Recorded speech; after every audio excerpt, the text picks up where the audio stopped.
Welcome back to a new video, and in this occasion is Move. This is not a review but a deep dive guide about this device. This guide is organized into chapters. You can easily navigate to a specific section by using the description or the timeline of this video.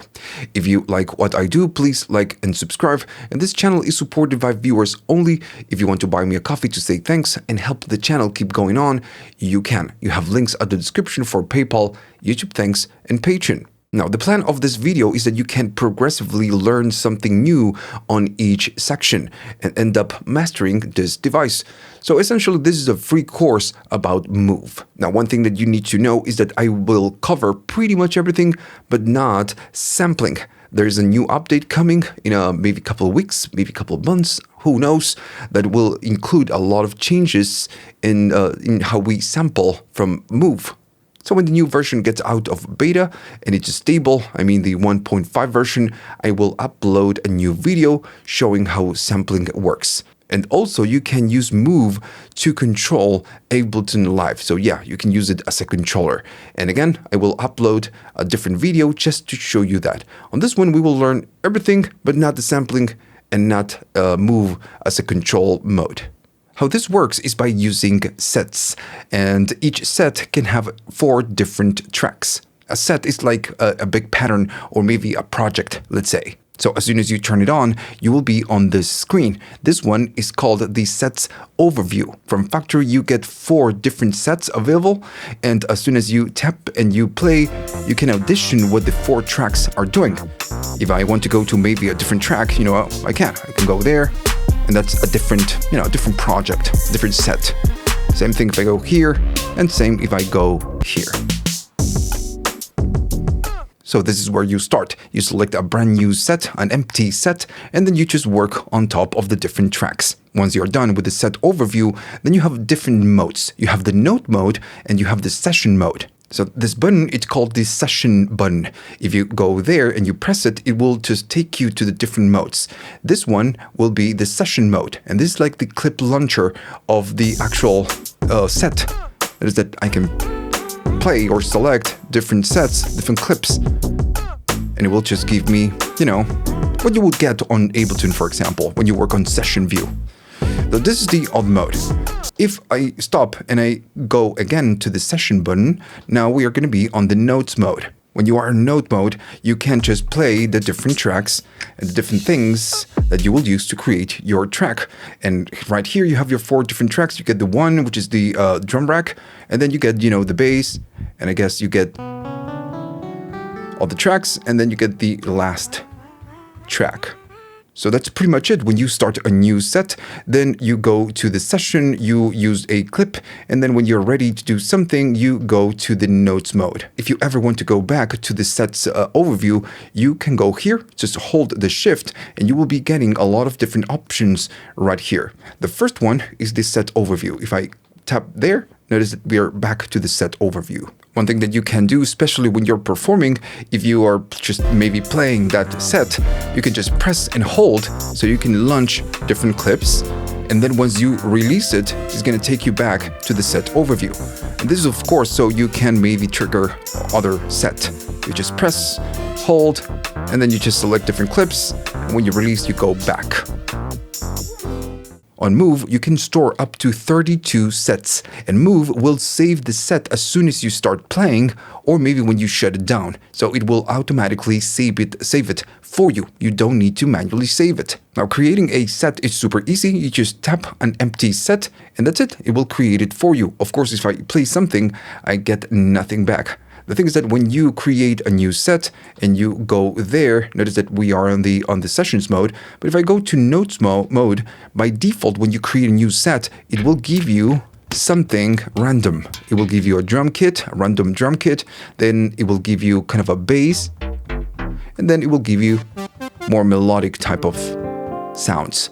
Of course, after you create a new set, you need to go to the different tracks and use the presets that you want. But again, by default, when you create a new set, it will give you default or random presets. Couple more things. If you hold the shift, just hold the shift and you tap the set, it will give you a couple of options. You can use the cloud, which is the cloud service, or you can just go and just change the color of the set, right? You have different colors. You just need to choose the one that you like. Now let me go back to maybe the first set and I'm gonna play it back.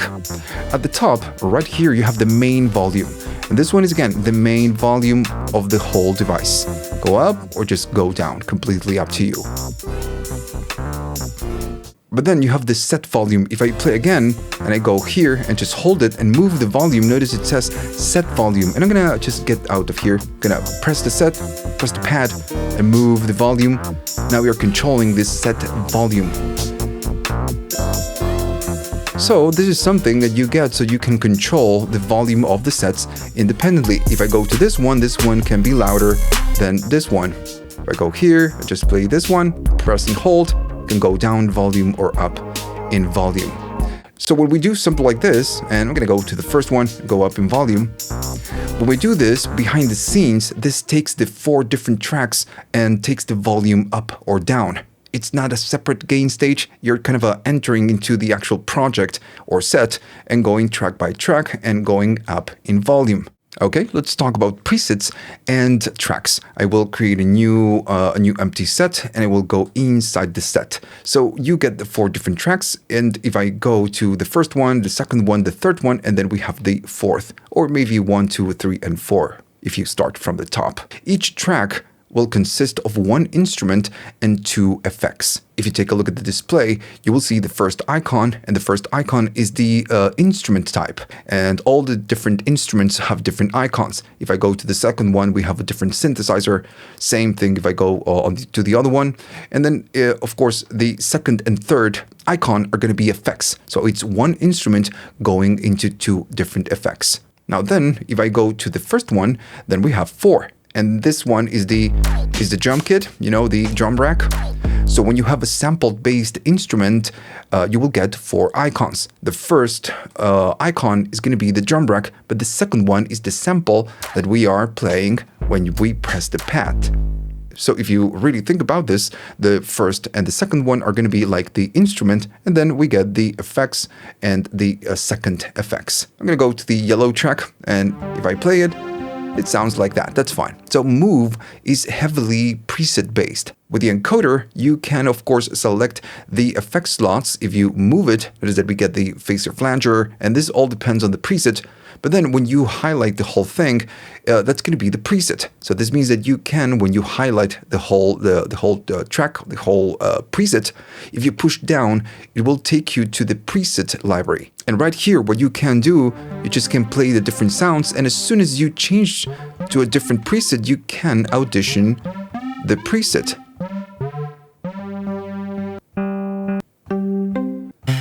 Now, usually when you have a preset, it will take you to the same category where that preset is, but you can go back and you will be getting the categories. So maybe if you want some string sounds, then you go to strings and then you just, find a sound for the strings.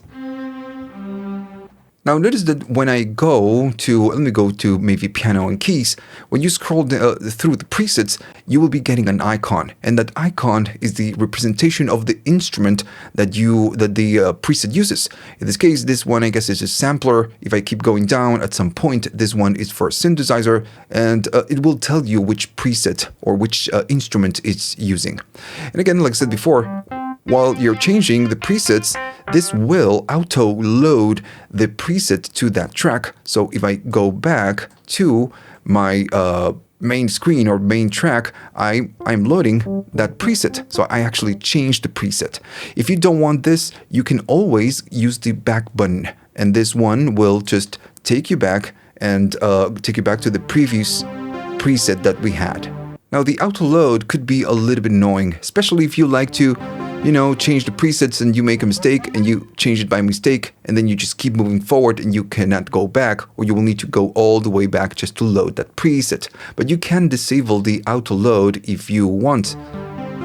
You just need to go to Shift, and when you hold the Shift, you will be getting the options, and you need to go to the workflow settings, and this one is the workflow. If I go there, it will take you to the workflow, and if you scroll down, it will say auto load on. So you can just go here and just turn it off. Now the thing is that when you do this, you can go through the presets, and if I change the presets, notice that it's just not changing. And you need to push to load that preset, and then and only then you will be getting the the preset. Still, I think that the auto load feature is pretty cool because you can change sounds pretty fast. But this is completely up to you. I'm gonna leave it on and then go back. Now, what if I want on, let's say, this track, an empty preset or no preset at all? Well, you cannot do it, but what you get is the categories, and you have a template category. So I'm going to go to this track. I'm going to go to the browser, go back so we can get the categories, and then go all the way down and you get some templates. If you go to the templates, you can, get a default drum kit, maybe a default sampler, analog, and on and on and on. So you cannot create an empty preset, but you can create a default preset. Let's say I will just maybe select the analog drift. Once I go there, I get just a very default sound. So what about the effects? Well, it works the same way. I'm gonna go to the track. I guess this one is a bass type of track, and I can go here, just maybe go to the first one. It's a delay, but if I push it down, I can select a preset for that delay, or maybe go back and select a different effects. And same thing with the other one. I can go here, go there, just go maybe back, then go back, and I can maybe select a redux, and then just maybe a different preset. So that's how it works. You select a preset. If you don't have a preset, you can create a template, and then you go and you fine-tune the different parts of your instrument. Now, how can you fine-tune the different values of each part? Well, that's going to be with the encoders that you get at the top. Okay, so I've got a new preset on the yellow one. It sounds like just a synthesizer. So when you select a preset, whether it's a synth or drum kit or sampler or effects, it doesn't matter. All the encoders that you have at the top will control some params about that preset. If we are selecting the whole preset and we go to the encoders, notice that the encoders are touch sensitive. I'm not moving them, I'm just touching, and it's telling me what can we control of that preset. Since this one is a synthesizer, I get synthesizer type of params. The light at the bottom of each encoder will tell you the intensity of the value. Is that I'm doing cutoff. If I go down, the light will go dim, and if I go up, it will be much stronger. If we go to the effects, it's the same deal. Maybe I can go to the effects number one, and if I go to the delay, each knob, each encoder will control something about that delay. One more thing, if I go to the delay or the reverb, notice that the last one, the last encoder, it has a different color at the bottom, and this is because this is the dry and the wet. If I go to this encoder, we can see that it says dry and the wet. And when I change the encoder, it's changing the intensity of that color. But it's different because, again, it's the dry and wet. If I go to the verb, is the same deal, dry and wet. Now, only when using a sampler or a drum kit, the first icon is the device and the second icon is the sample. We kind of discussed this already. Now, if I scroll to the second slot, this one will be the sample. And notice that this pad is selected and it's telling me the name of the sample. So if I go again to a different sample, it will show me the waveform. And then I guess it's going to go back and we can go to that sample and see the name. So this is the way, I guess I'm going to go to this one. We go back, I can go to the second slot and just press it. And then I can change the sample of that slot. And this is how we can change the different samples. And just like the presets, we can go back and we can choose a different category. So let's say that I will go here and then select the effects. Kind of like that one. And now I'm just going to push to confirm. In this one, it's going to be that sample. We will discuss a little bit more about how to create a drum kit. First, I want to show you some odd things. If I select the whole preset, all the encoders will control something about the drum rack, right? Makes sense. But then if I go to the second slot, we will control something about that sampler, that sample that we are playing back within of course, the drum rack. And then if we go right here, we have the effects, and it's the same deal. If we just hold the encoders or just touch the encoders, we will see the values. Now, one more thing, if I go to the second slot and I hold shift, you need to hold shift and then just touch the encoder. Notice it says parameter and then banks. So if I touch it, we get 2 extra functions or 2 extra slots. The first one is the main bank, and again, the encoders will control something about the main bank, but then you can go to the second one, and depends on what you're using. In this case, it's a drum kit, a drum rack. You will be getting a filter and the setup. So the first 2 are going to be filter and then filter resonance, the frequency and the resonance, and then you have the type, the envelope mode. You can choose the choke, and then of course the velocity, and then everything else.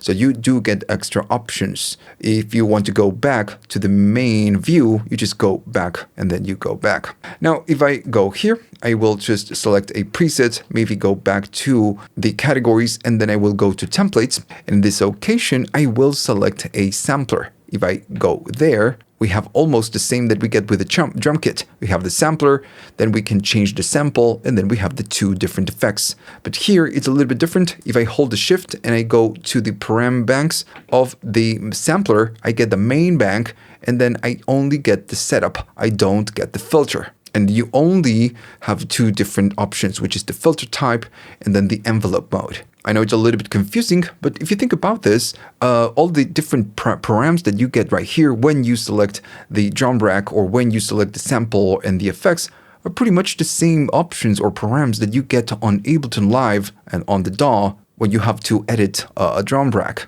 Okay, so far we know that we start on the set overview. When we start a new set, we add the different tracks and we use presets to create our track, our set. Now let's say that you go to a track and you create a preset, and it's just the best preset and you want to save it. I'm gonna just tweak the preset so it can sound a little bit different than the original.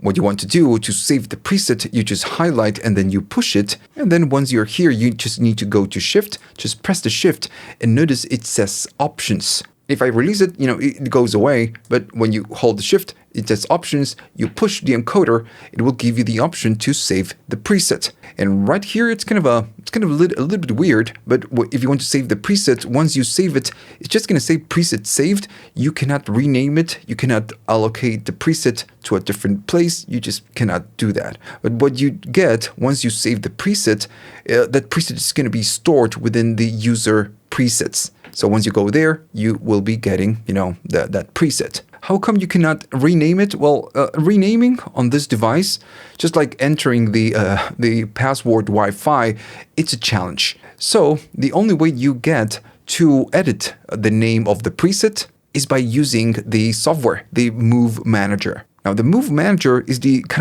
companion app that comes with the Ableton Move, where you can store or upload and back up all your different presets and all your work.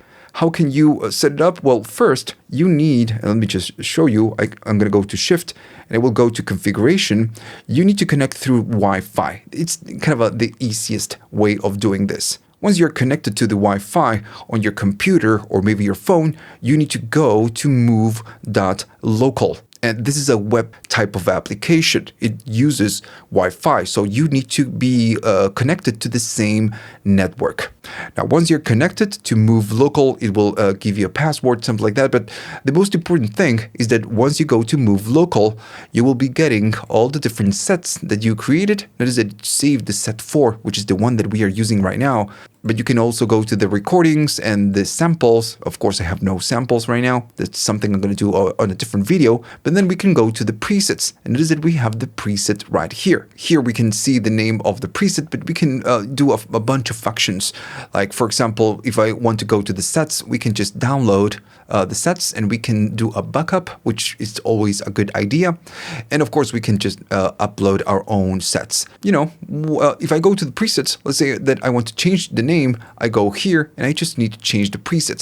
You need to keep the extension. That's, I guess, something important. I'm going to change the name to, I don't know, XMB to do something simple. And then once it's renamed, if I go back in theory to my device, we should be able to maybe go to the preset and go to the presets and then just load the XMB preset. As you can see, we can do most on the device, but to do some very specific things like download, backup, rename, or delete, maybe we need to connect to a computer. Right, so let's create a drum kit or maybe a drum rack. And it's pretty simple, but I want to make sure that you understand how it works. And also it's a little bit different from the other types because on a drum rack, you have 16 sounds.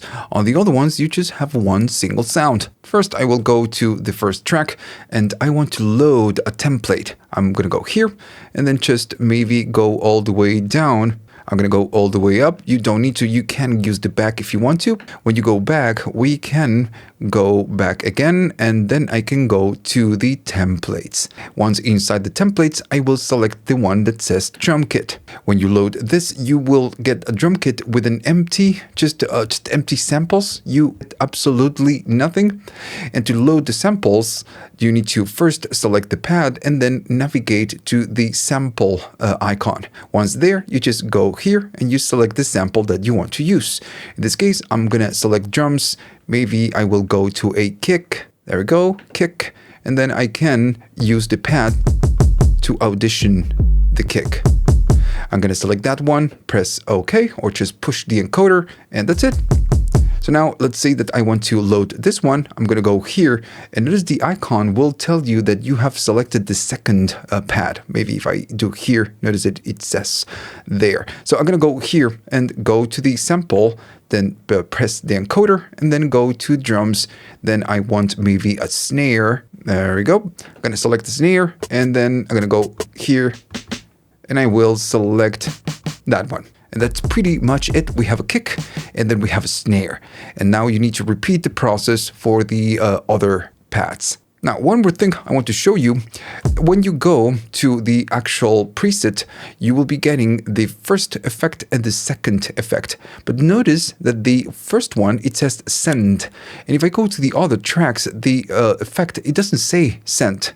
And it's because the first effect is going to be a send. So when you select a pad, you can decide how much you want to send. So I'm going to go to the snare and then go to the last encoder, which is the send amount. Notice that we get that verb. So yeah, there we go.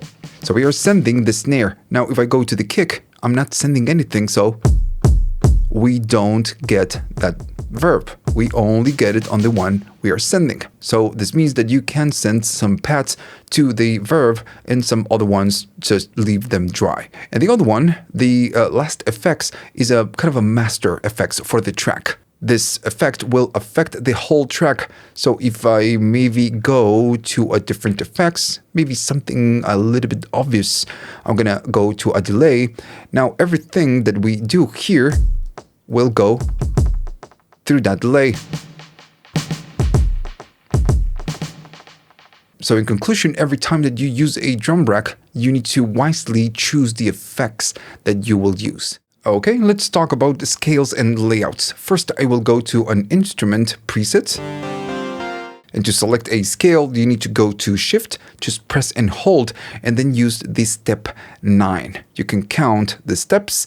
This one is the 4, then you have the 8, and then you have the musical notation. So this one is going to be the scale. Now, once you are there, you have different options. You can, of course, select the key and the scale, and you have a lot of different scales that you can select, of course. Then if I go back, again, the same thing happens with the key. I'm going to use C, and then you have the chromatic, or you have the in key. Notice that we get different layouts when we use in key or chromatic. Maybe you're wondering what's the difference. When we are on the chromatic mode, it will, of course, show you the notes that belong to that scale, but also you will get the off pads. And these ones are the notes that doesn't belong to that scale and key. So within the same layout, you know which notes to play to fit the scale, but if you want to go off scale, you can. On the other mode, you cannot. You will be getting the scale and you get no off notes. Every note that you play will belong to the scale. If you want to go up in octaves, you can use the plus to go octave up, or you can go octave down. Once you select a scale or mode, it will affect all the different tracks, including the drum kits. I'm going to make sure that I use the chromatic, and I am on C major. So with the drum kit, you get a different function called 16 pitches. To enable this mode, you need to go to Shift and then hold it, and you need to go to the step number 8, which is going to be this one. If I enable, it's going to say 16 on or off, and you will be getting this. Remember, we are on the chromatic mode. So right here, I can maybe select the snare and we can play pitches of that snare. So this one is the root, but then I can play different pitches. Now remember that the chromatic or in key will affect the layout. So if I change it to in key, now we don't get the off notes. We only get the notes that belong to the scale. Right here, just like the other tracks, if we want, we can go up in octaves or down in octaves. Now, by default, the pads are super velocity sensitive, and they work really, really great. So no complaints right here, but sometimes it's useful to play with a constant velocity. You can enable full velocity, so go to Shift, hold it, and then you need to go to the 10. And it's going to be this icon. If I enable this, just turn it on, it says full velocity on. And now every time that I play something, it will play at 127, which is, full velocity.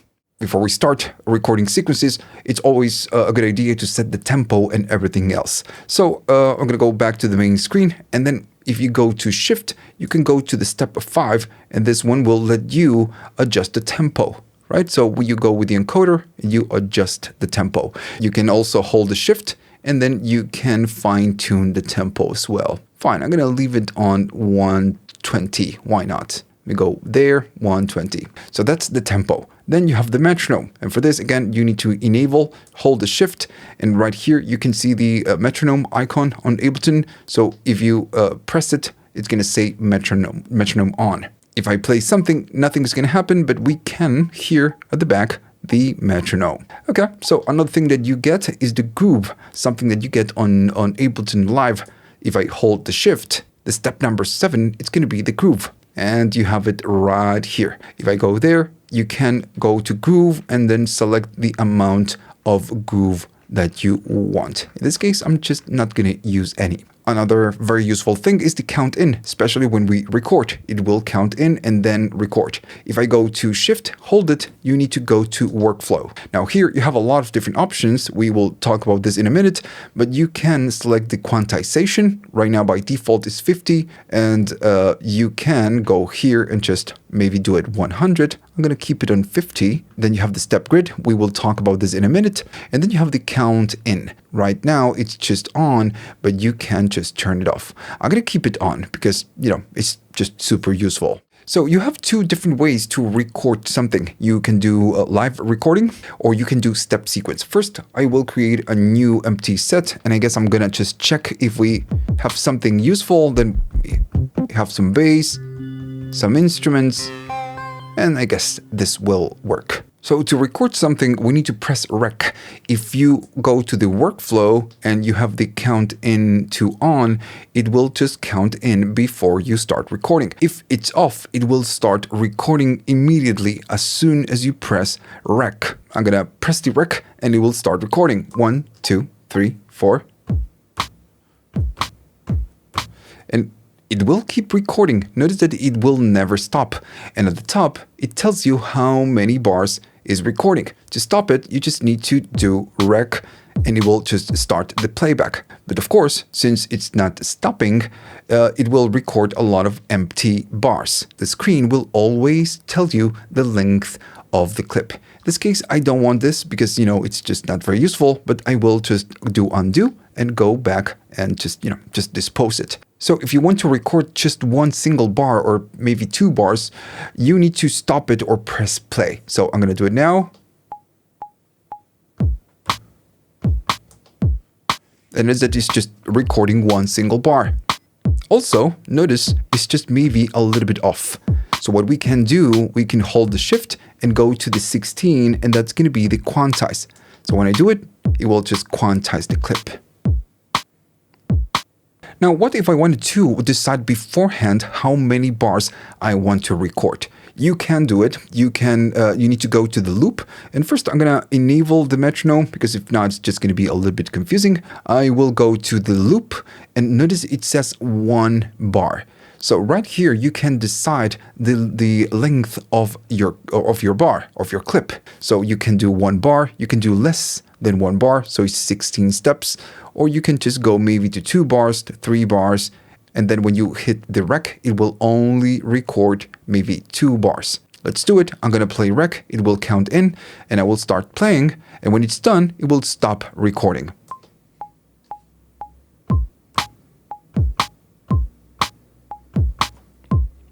There you go. So now I didn't need to go to rec to stop recording and, keep the bars at 2. Also, what you can do with the loop is that you can, if you recorded many bars, you just can maybe loop 1 bar. And if I play it back, we can do just 1. And we are just setting the loop range, let's say, or length.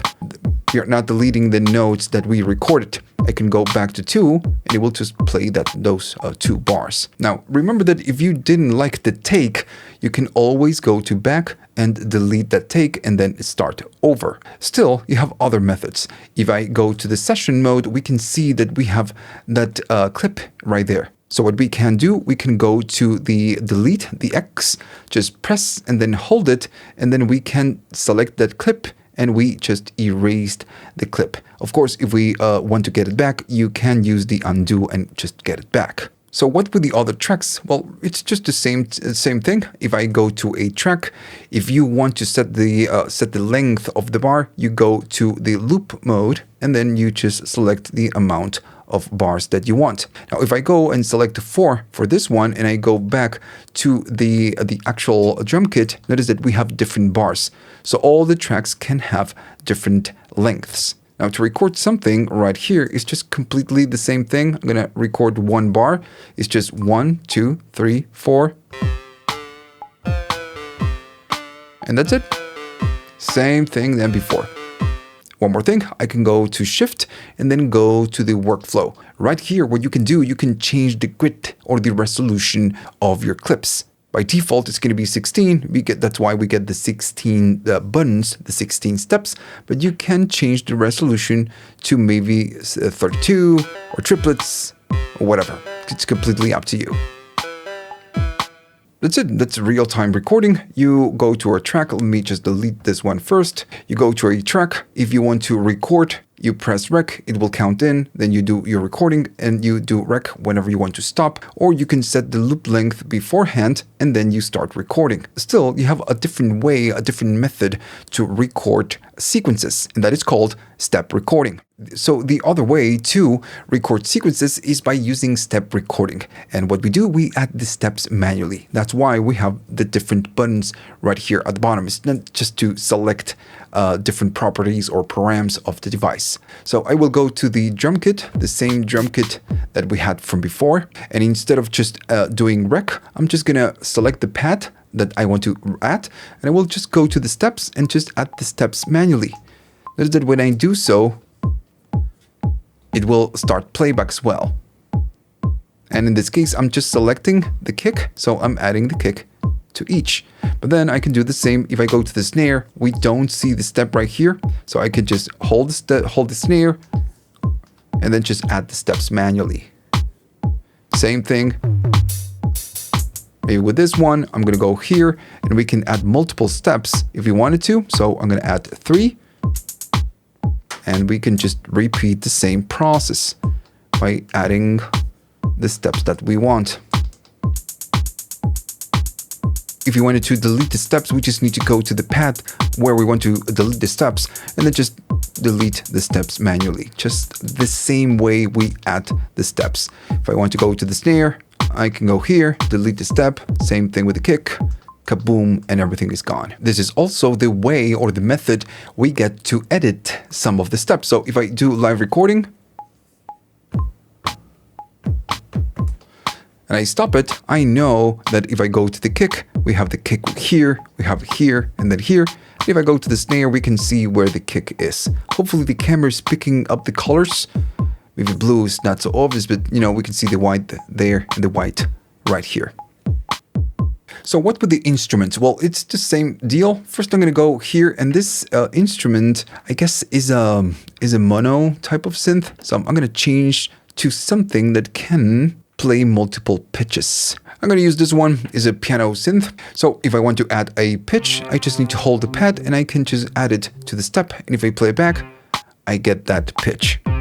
Fine. What if I wanted to add multiple notes? Well, it's the same idea, but we need to hold the step and then just add the different notes. And notice that they are highlighted. Maybe, again, the camera's just not picking it up, but this one and this one and this one are just highlighted. When I release and I play, notice that we are getting a chord.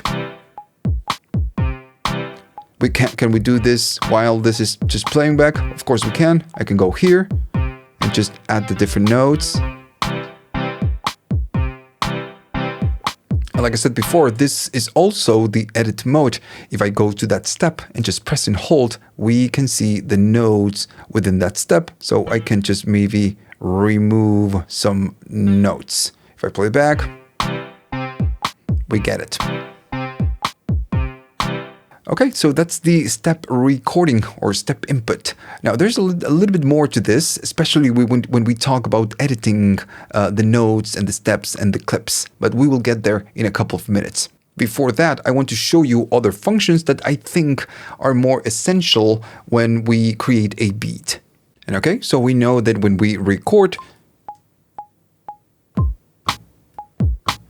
and we stop, we get the amount, we get the length of the bar right here. Also, we know that we can go to loop and then we can select the amount of bars that we want to record and then just record on top of that.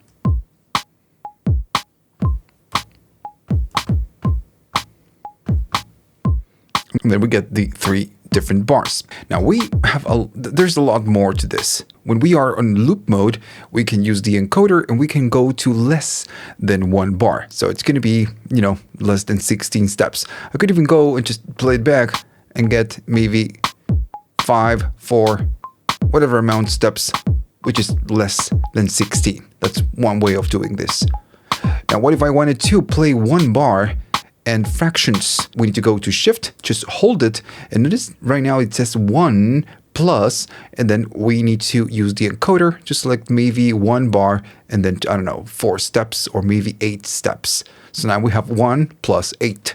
If I play it back, we can see it going and then it will stop and then go back to the beginning. For now, I'm just going to make it 1 single bar. So we just have 1 single bar. So what I want to do, and I guess I'm going to quantize. So what I want to do, I want to take whatever we have on the first bar and I want to duplicate it. Well, that's going to be the step 15. If I go all the way up, that's the 16, that's the 15. So that's the duplicate. It will take whatever we have on this current bar and it will just duplicate it. So if I hold the shift and then just press, and now we have a loop doubled and we have 2 bars with the same information. Now, if we have 2 bars and we do the same thing, since we are doubling, we will be getting 4 bars of the same thing. If I play it back, we can, and I'm going to disable for now the metronome. That is that we have 4 different bars. There you go. When you are doubling, you're not just copying the notes, you're copying pretty much everything, including automation and just everything else. We will talk about automation in just a minute. Now, I'm going to get out of the loop mode. If I play it back, still the screen will let me know how many bars we have. So how can I, change bars? Because right now I'm kind of stuck on the first bar. So we use the arrows. If I go to the right, it's going to show me the steps for the bar number 2, then the 3, and then the 4, right? So you use the arrows to navigate the bars. I want to start over. I want to delete the clip. I'm going to hold the X on session mode and delete the clip and then go back. What I want to do, I want to record one single bar, so I can go to loop, decide the loop length, which is going to be 1 bar, and then record something. And there we go. We have one single bar of something. So what you can do, and you need to be out of the loop mode, you can go to the right or you can go to the left. And notice what's going on with the screen. If I go to the right, it's going to say bar 2, then 3, then 4. And we are just going to the different bars. It's like switching or navigating different pages. So yeah, this is what we can do right here. Still, when we go to a page or a bar that has no information, when we play back, it doesn't matter that we have it on the screen. It's just empty. But what we can do, maybe I'm going to go to the bar number 2. The steps right here at the bottom, it's something that we can edit while this is playing.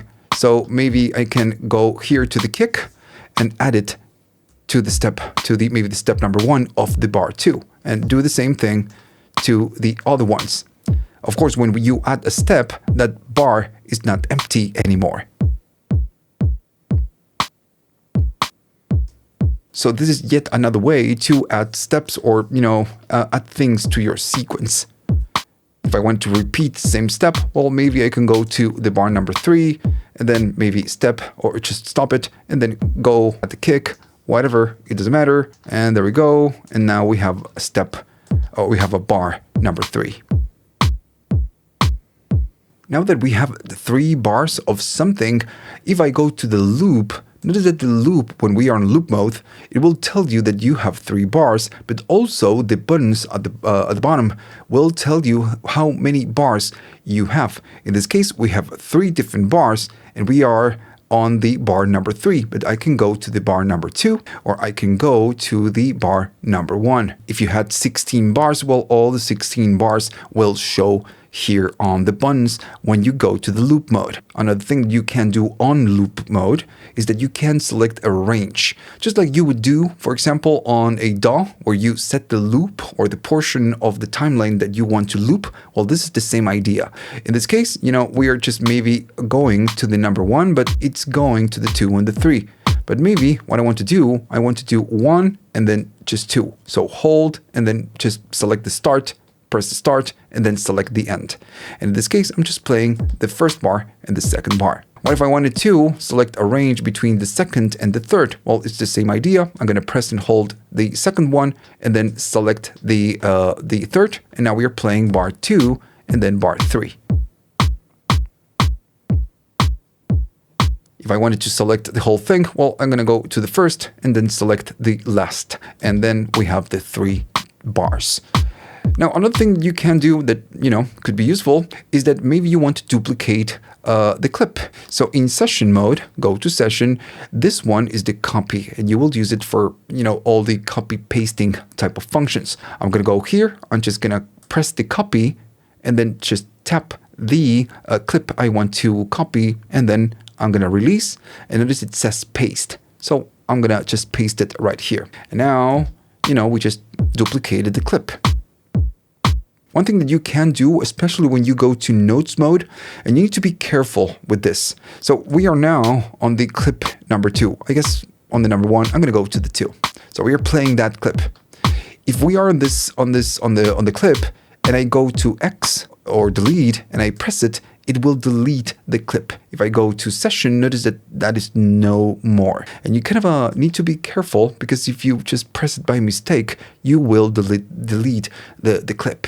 Still, you can go to undo and just get it back. On loop mode, the same thing happens. If I just play it back and I go to X, kaboom, the whole thing is gone. I don't want it. I want to go back and just get back the clip. So the thing is that on loop mode, since you can or you have access to the 3 different bars or whatever bars you have, what you can do, you can go to X and you can hold it, just hold it, and then just tap the bar that you want to delete. So if I want to delete the number 3, There we go. We delete the notes that we have on that bar. Still, again, notice that we are deleting the notes. We are not deleting the bar. If I wanted to delete maybe the notes of the bar 2, I'm going to go here and delete the notes of the 2. Since, of course, now we have empty notes on the bar 2 and the bar 3, since we are already on the loop mode, we just need to make it one bar. Okay, so I'm gonna go to a drum kit and I will go to the kick and add a 4 in the floor. Simple as that. Then I'm gonna go to the snare and just, you know, get it. So what you can do if you want to handle or just manage the volumes of each of the pads alone, you can just maybe hold the pad, and then with the volume you can go up in volume of that pad alone, or just, you know, lower the volume. I'm gonna go to the snare and do the same. And notice the screen will let you know the loudness.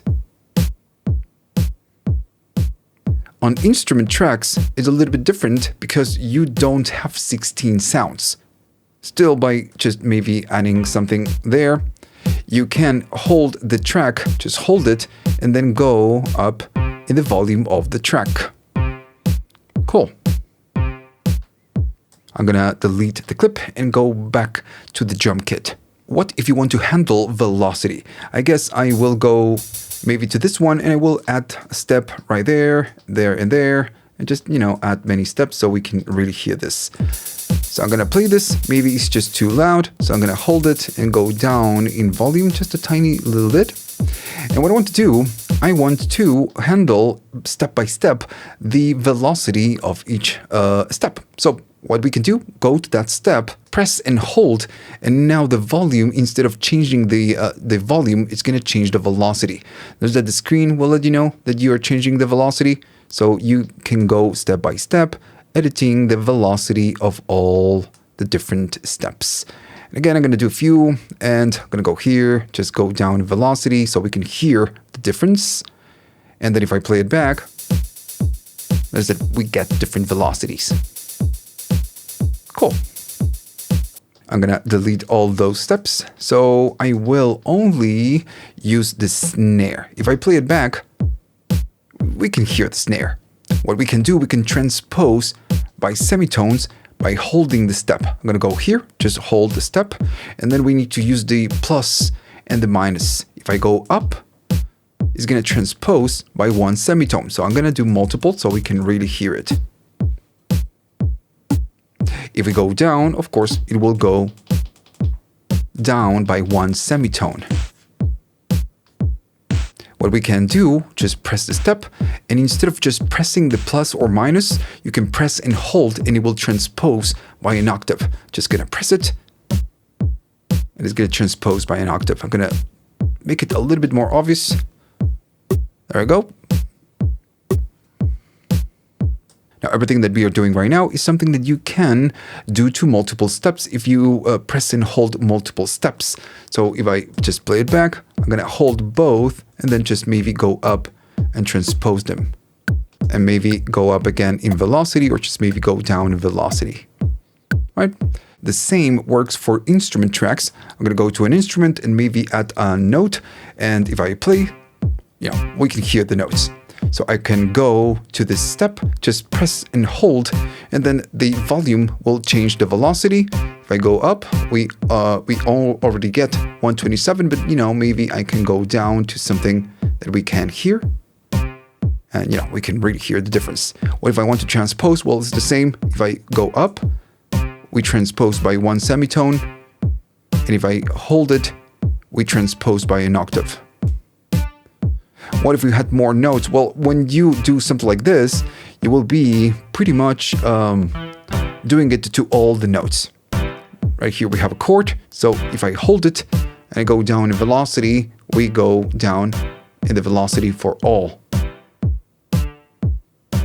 If I go to up and hold it, we go one octave up or one octave down.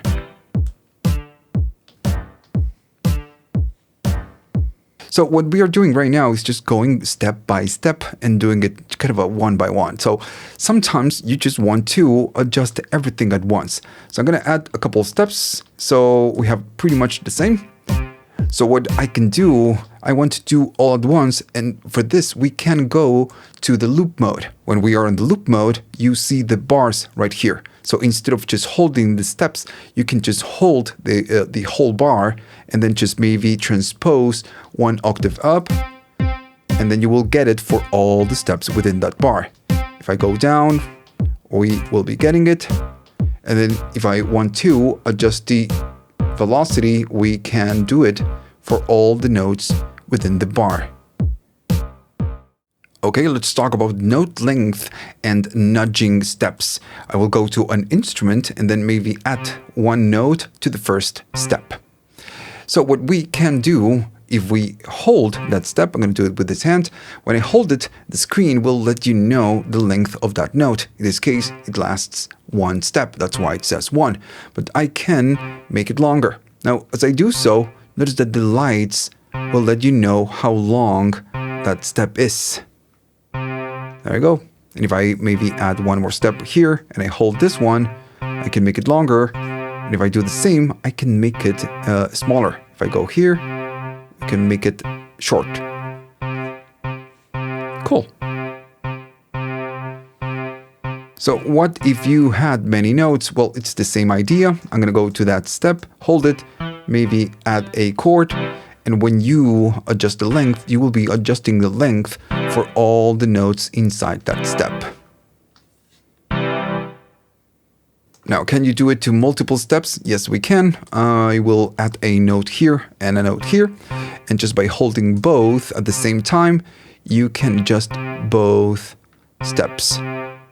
Still, like we did on the previous section, what if I wanted to do it all at once from the loop mode? We can go to the loop mode and just hold that bar and then adjust the note length for all steps or notes within that bar. Okay, so then we have the nudging. So we can nudge notes. And for this, maybe I'm going to go right here and add the 4 in the floor. So we have a reference. And if I play it back, it's just a 4 in the floor. I'm going to maybe go up in the volume of the track. And then I will go to that instrument.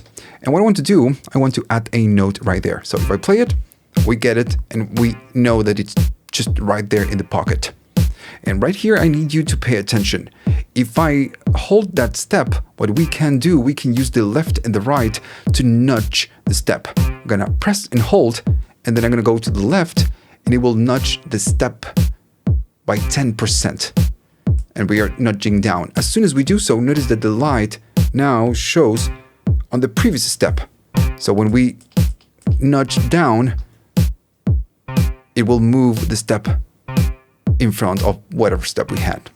So if we do the opposite, I'm going to hold this and just going to keep going up, and until when we reach the 90%, it will go back to 0, and that means that it will move it to the next step. I'm going to do it again right here. I'm going to go up is 10, keep going up, and once you go 90%, it will go to 0, and that means that you moved everything a full step.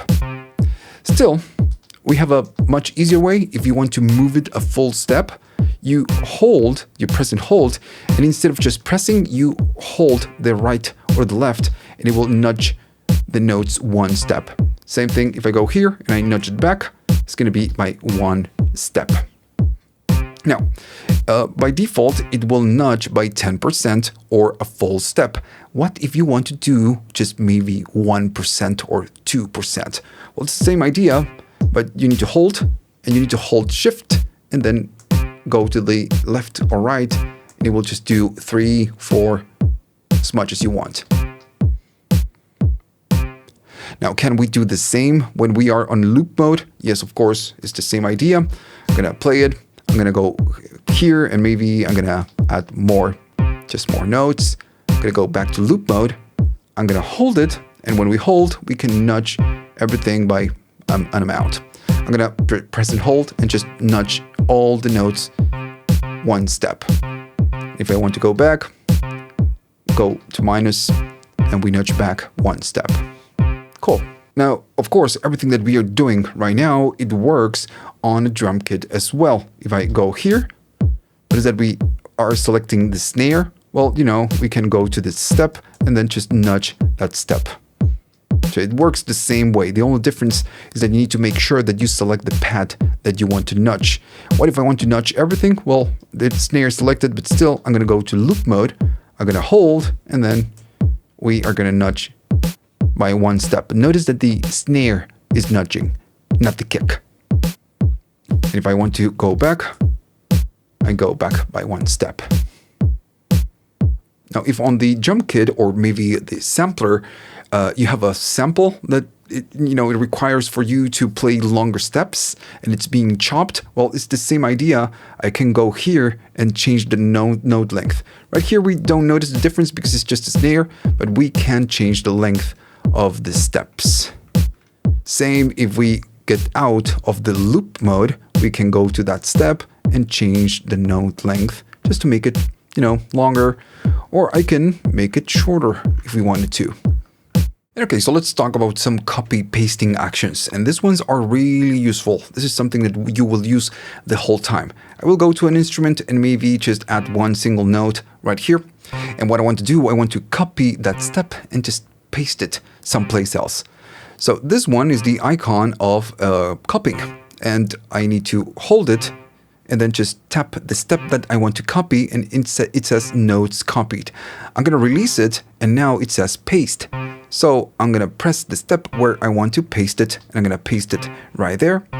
And there you go. That's how you copy paste steps. Now I'm going to go here and maybe delete it. I'm going to add one step there. I'm going to go to a next note, and then the next note. If I play it back, we get that. So what I want to do, I want to copy a range of steps. So I will go to copy, and I need to copy the beginning and then the end, or the start and the end. And when you release it, then you go to the step where you want to paste it, and then it's going to paste that same range. As we discussed previously on a drum program, it works pretty much the same. I'm going to delete the clip, but if I go here and maybe add a step for the snare, and then I just play it back. When I go to a kick, I'm going to add a 4 on the floor again. I'm going to go to copy and then just select that step. Once it's copied, I can paste it whatever I want, and I'm going to put it right here. Now remember, when you copy the pad, you're copying that pad only. So we get the kick, and we get the snare, but not the kick. If I go to the kick, we can see that we don't have a kick there. Now, can we do the same thing on loop mode with the bars? Well, yeah, it works the same way. I'm going to go to loop mode, and we notice that we have only one single bar. So I will hold the copy. I'm going to copy that bar, and then I want to paste it. So I'm going to paste it right there. And if I play it back, now we have 2 bars of the same thing. So what about maybe copying and pasting clips? Now, when you are on the track, on a track, you can just quick tap the copy, and it will just take whatever you had from before and just put it on the next one. All right. So if I go to the first clip, I'm getting it. If I go to the second one, I'm getting it. I'm going to go back and just quick tap the copy, and it says clip duplicated. So if we go now, we have 3 different clips. On the session mode, copying and pasting is a little bit different. First, I'm going to hold the delete, and then just tap the clip that you want to delete. So I want to copy that one. So I want to go to copy, just hold it. And once we copy, it's copying that clip. Then we release the copy, and we decide where you want to paste it. And, there you go. Okay, so let me show you a few mix and moves. We know some of them. If I play it back, we know that this one is the main volume of the device. If I go to a track, press and hold, we are handling the track volume. If I go to the drum kit, we get it. Fine, we kind of know this. If I go to a pad on a drum kit, I can hold that pad and handle the loudness of that sample alone. If we go to the set overview by holding the shift and then go to the first icon, I can go here to this, to this one, just press and hold, and then just handle the volume of that set. And we already talked about this at the beginning of this video, but I'm going to show you something new. At the right side, you have the M, and this one is the mute. So if I want to mute a track, I just need to go to mute and then tap the track I want to mute. And we can, of course, mute all the tracks. Still, if you want to unmute, hold the mute and then just tap it again to get it back. We can do the same thing to the pads of a drum kit. I'm gonna mute the snare. If I tap it, notice it's grayed out. So we are muting it. And if I go to the kick, we get nothing.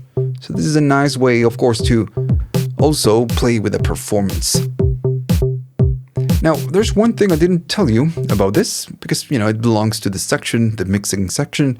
If we go to the session mode, notice that you have two icons and you have a dynamics and then you have a saturator. So on top of the effects that you get for each of the tracks, the whole kit, all 4 tracks will go through two new effects. So think of this as your main output bus.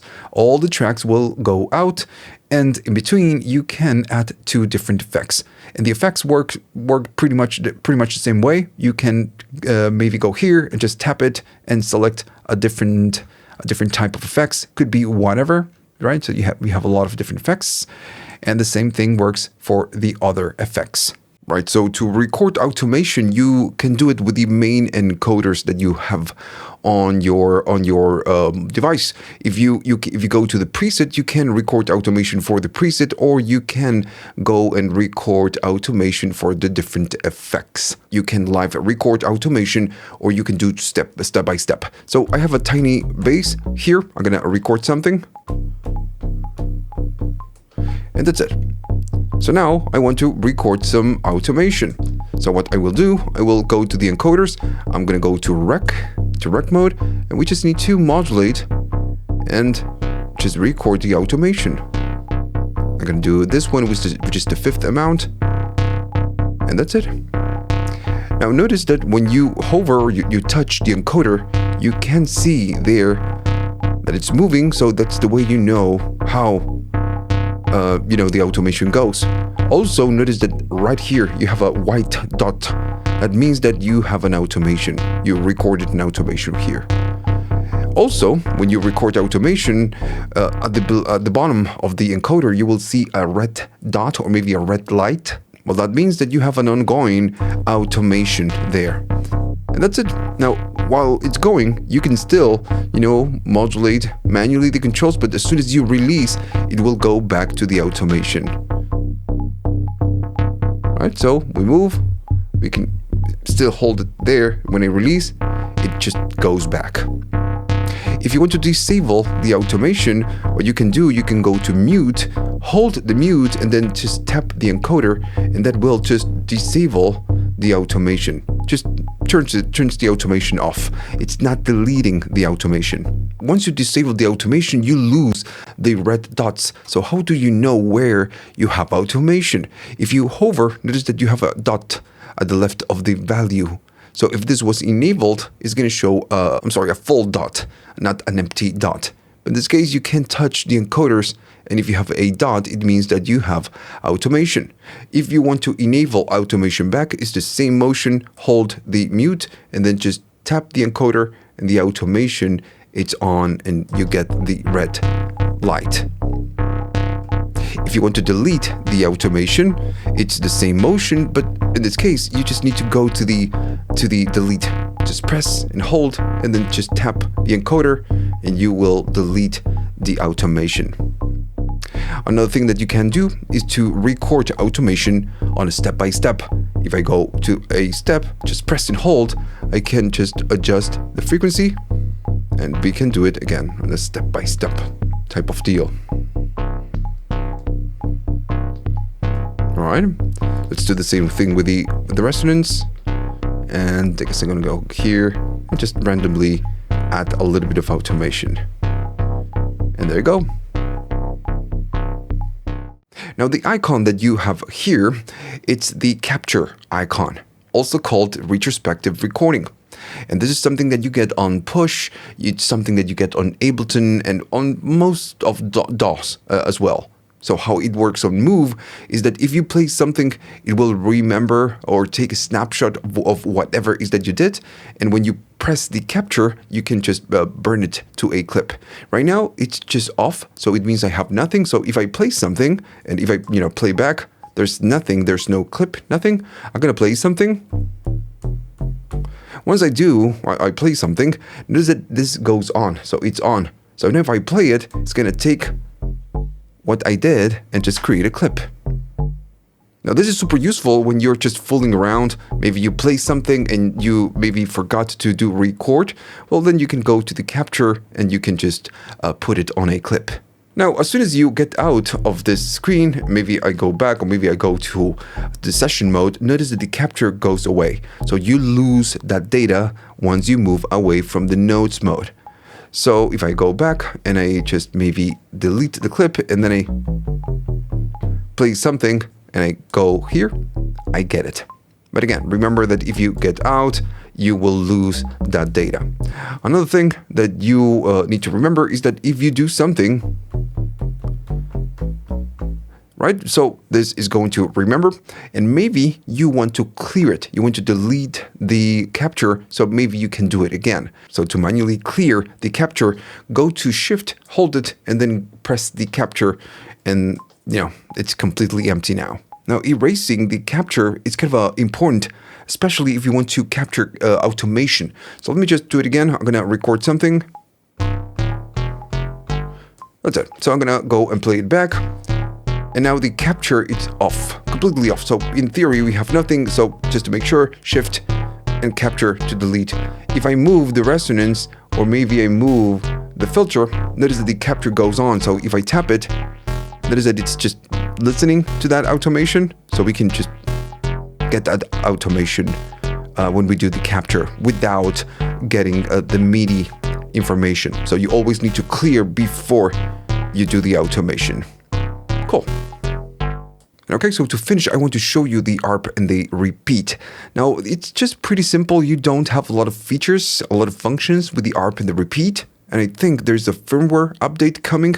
It's the 1.5 that will, extend whatever you can do with the ARP and the repeat. When the 1.5 version gets released, right now I am running let me just double check, I'm running the 1.4.1. When the 1.5 gets released, I will upload a video with all the different updates. But for now, what you get in terms of ARP and repeat, and I'm gonna maybe go to this track, you need to hold the Shift and you need to go to this one. This is the icon of the ARP and the repeat.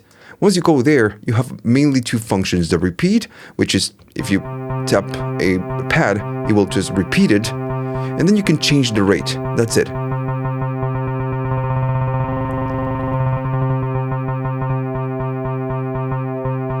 You can go down. Now then, let's say that you want to make an arpeggio, well, if you go here, it doesn't work. This is pretty much playing the same chord over and over.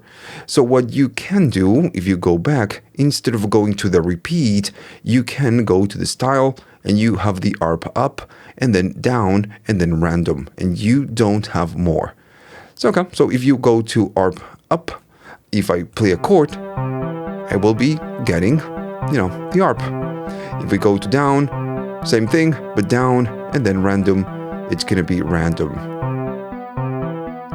And if I go back to repeat, it's just going to repeat the chords or the notes. Now again, if you go back, you can change the rate. I guess I need to release to change it. There we go. I'm going to go here. And if I play it,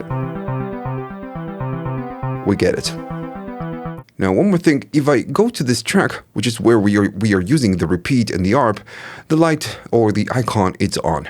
If I go to a different track, for this one, it's not on, so it will remember when or where you enable this. So if I go to the kit, we don't get it, but we can go here and just enable. And for maybe the hats, if we are recording something, just use it. And this is, of course, super useful when you're creating beats. So, okay, I guess up to here, we covered almost everything. I still need to upload a couple of videos showing how this works just to control live, as in control mode. I mean, not in standalone mode. I will upload a video for that. I will also upload a video to show you how to sample. Like I said before, I'm recording this when the version it's 1.4.1, and the 1.5 version that it's already on beta and it will be released in maybe months, a couple months, maybe weeks. It includes a lot of different changes for the sampling. So I'm gonna wait until everything is released and published before I can record a new video about sampling. But I will upload, I promise. So if you liked all of this and you find it useful, please like and subscribe. And this channel is supported by viewers only. I pay this with my own money. So if you want to buy me a coffee to say thanks and help the channel keep going on, you have the links at the description for PayPal, YouTube Thanks, and Patreon.